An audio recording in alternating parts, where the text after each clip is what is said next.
امریکہ اور ایران کو مذاکرات کی میز پر لانے کا امن مشن پھر شروع۔ پاکستان اور قطر امریکہ ایران معاہدے کو بچانے کے لیے متحرک، دیگر علاقائی ثالث بھی دونوں ممالک میں مذاکرات کی بحالی کے لیے سرگرم ہو گئے۔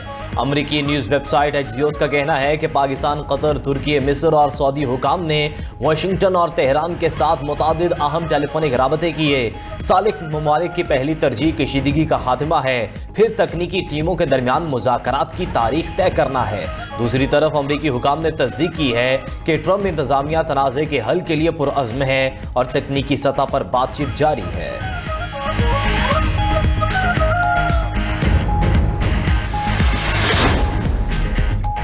امریکہ کے مسلسل تیسرے روز ایران پر حملے۔ ایرانی مہر نیوز ایجنسی کے مطابق بندر عباس، پشن، سیرک، جاسک میں دھماکوں کی آوازیں سنی گئیں۔ ایرانی میڈیا کے مطابق وہ شہر میں فوجی ہیڈ کوارٹرز اور بندرگاہی شہر کنارت کو نشانہ بنایا گیا۔ ایرانی میڈیا کے مطابق دھماکوں کی آوازیں دفاعی نظام فعال ہونے کی تھیں۔ ایران نے حملوں کے جواب میں خطے میں امریکی اڈوں پر میزائل داغ دیے۔ پاسداران انقلاب کا کہنا ہے کہ خطے میں موجود امریکی اڈوں کو 10 بیلسٹک میزائلوں سے نشانہ بنایا گیا۔ اردن میں امریکہ کے زیر استعمال ارزق ایئر بیس کو بھی نشانہ بنانے کا دعویٰ۔ دوسری طرف سابق امریکی فوجی افسر نے ایران پر حالیہ حملوں میں اسرائیل کے ملوث ہونے کا شبہ ظاہر کر دیا۔ ڈین گریزیئر کا کہنا ہے کہ ایران پر حالیہ کارروائیوں میں اسرائیل کا ملوث ہونا ممکن ہے۔ امریکہ نے حملے کیے ہوتے تو صدر ٹرمپ ذمہ داری قبول کرتے۔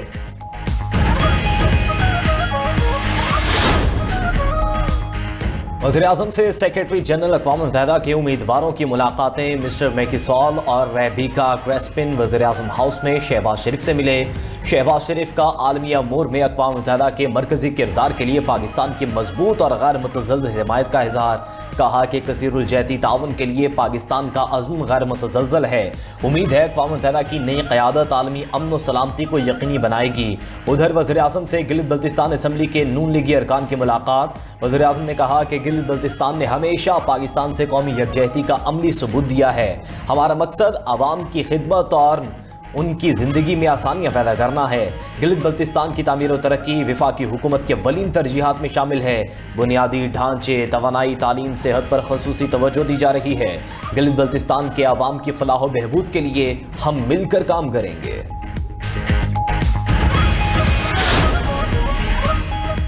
18ویں ترمیم کے بعد منتقل ہونے والے وفاقی شعبوں میں تقریباً 25,000 ملازمین میں کوئی کمی نہیں ہوئی۔ 18ویں ترمیم پر عمل درآمد سے متعلق ورلڈ بینک کی رپورٹ سامنے آ گئی۔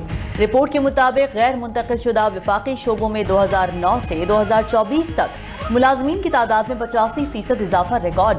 غیر منتقل شدہ شعبوں میں 1,91,004 نئے وفاقی ملازمین شامل ہوئے۔ اختیارات کی منتقلی سے متوقع مالی بچت مکمل طور پر حاصل نہ ہو سکی۔ ادھر عالمی بینک نے پاکستان کے لیے 37 کروڑ 59 لاکھ ڈالر قرض کی منظوری دے دی۔ اعلامیے کے مطابق قرض کی رقم بجلی کا ترسیلی نظام بہتر بنانے پر خرچ کی جائے گی۔ ورلڈ بینک 10 سالہ توانائی پروگرام کے پہلے مرحلے کے لیے فنڈ فراہم کرے گا۔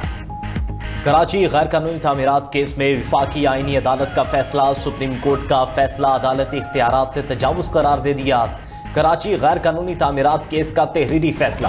کراچی میں زمینوں کے کنورژن پر عائد پابندی پر مبنی سپریم کورٹ کا حکم واپس۔ وفاقی آئینی عدالت نے سپریم کورٹ کا غیر قانونی تعمیرات مسمار کرنے کا جاری حکم بھی واپس لے لیا۔ وفاقی آئینی عدالت نے فیصلے میں لکھا کہ بلڈنگ قوانین صوبائی حکومت کے دائرہ اختیار میں آتے ہیں، نہ کہ عدالتوں کے۔ سپریم کورٹ نے ایک بلڈنگ کا کیس پورے کراچی تک پھیلا دیا۔ سپریم کورٹ نے آئینی تقاضے پورے کیے بغیر اپیل میں سو موٹو اختیار استعمال کیا۔ صرف SBCA کی رپورٹ پر تعمیرات مسمار کرنے کا حکم نہیں دیا جا سکتا۔ وفاقی آئینی عدالت نے کیس میں جاری سپریم کورٹ کے تمام احکامات واپس لیتے ہوئے کیس نپٹا دیا۔